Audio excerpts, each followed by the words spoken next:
So in this video, I want to continue some of the conversation I started in the last one talking about Derrida, and specifically in this video, I want to talk about Derrida and the various kind of ideas that Derrida proposes and things like the specter of Marx, his ideas about ontology and deconstruction, the way I think they can be used as a negative strategy against policy teams. I think that if you haven't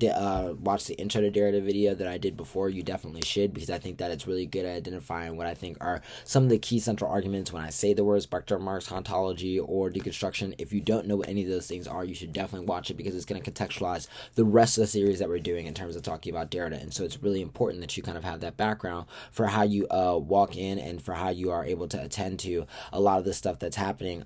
in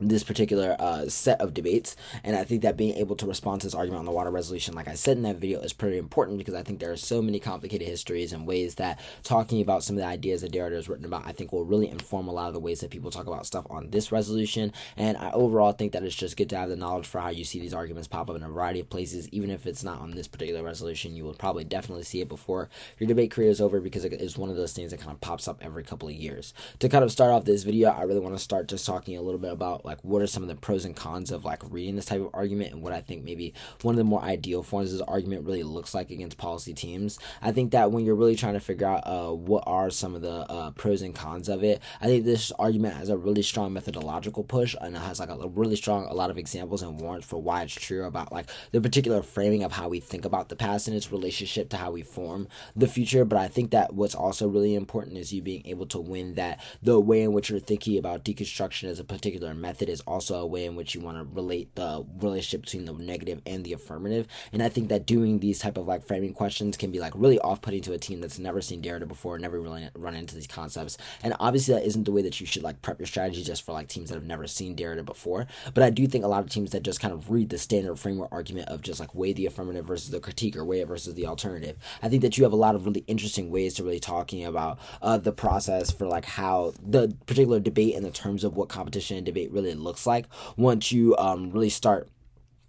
being able to ask this question about like what the particular meaning of like text and like the purpose of all these different various performances really is on this type of resolution. Additionally, I think that when you're thinking about maybe some of the cons for this argument, or like what are the things that might make it like not as good, I really think that it could be really scary when trying to figure out what are some like the maybe stronger like thesis arguments that really make it impossible to think of things like a permutation, or think of ways for policy teams to really get out of a lot of the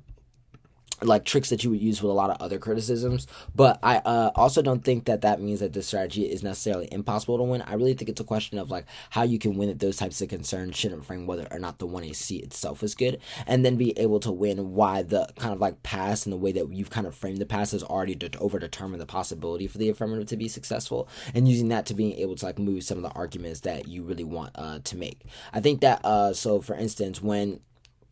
you're trying to understand like what should be like the way that you execute the framing portion of this debate, I really think the core question that you want to push for the framing portion of the debate is what should really frame how the judge is thinking about things like the relationship between the alternative and the affirmative. Obviously, I think there are a lot of ways that you can frame this in terms of, we should allow this debate, for instance, to be informed by specters, or like the 1AC should be evaluated through its relationship to like the specters that haunt it, etc. I think could be really interesting ways for you to like frame the debate in a way that forces the 1AC to like be evaluated as the way it is, in terms of like being able to weigh the arguments that it wants to, being able to evaluate like whether or not the 1AC is good in relationship to things like the link argument. But I think it allows you to make link arguments off of the basis of the way in which the 1AC is talking about the possibility of the app in text, and I think that can really allow you to stick the 1AC to a lot of the representational links that you really need in order to make this strategy like work. I think a lot of the arguments that you want to make about the way in which you're talking about ontology is the idea that the 1AC and the way that it presents to how the world will be is kind of like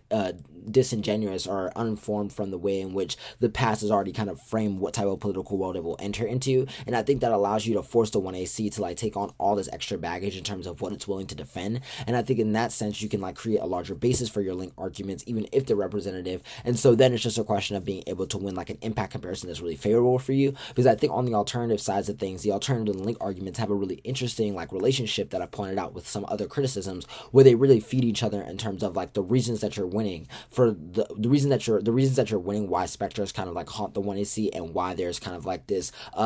this overall like past kind of contextualization that kind of makes the 1AC's achievement impossible, also frames why the alternative is kind of preferable to it in terms of how it creates methodologies for moving forward, and why it understands the inevitable failure of the 1AC's policy. I think that the thing that you definitely need to worry about when you kind of transition this in terms of how you should win the thesis debate is not winning that the future is like always predetermined, but rather that the future can never be separated from the past. And I think that creating a difference between the two things is really important to make this argument work on the negative. I think a lot of teams attempt to win that the way in which they're talking about the past and every right example that they have about the past is what proves why they're able to already win, why the affirmative can never work, instead of winning that the affirmative has already eschewed the possibility of understanding it through the context of like all of these past incidences of like violence and like historical kind of cultural memory, and then winning why like the kind of forgetting of those things makes it impossible for the 1AC to be implemented in such a way that allows it to really be accessible or transformational to those that are not already like that aren't already suffering from various forms of inequality, etc.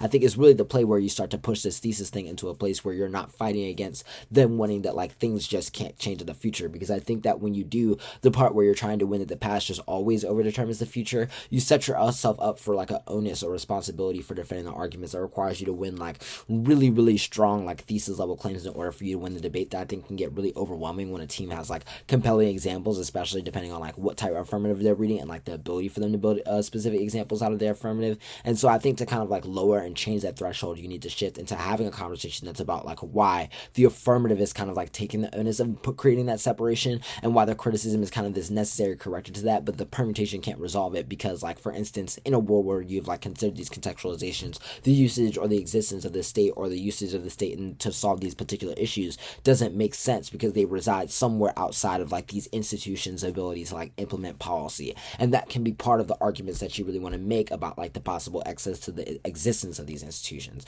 I think really winning these arguments and pushing them at the forefront of the stuff that you want to make is critically important for how you're able to create the responsibility that the rest of your offense will really have to hold. And I think really setting the judge up in terms of how should they be evaluating like the strength of your thesis and what that does to the rest of the flow is really the important portion of the debate for like how you're going to frame a lot of the stuff that we'll be talking about in the next video. So hopefully this one was really helpful for you, and hopefully it'll help you kind of move forward with some of the stuff that we'll be talking about up and coming. And yeah, I'm glad to be doing them. Hopefully you're glad to be tuned in. Thanks.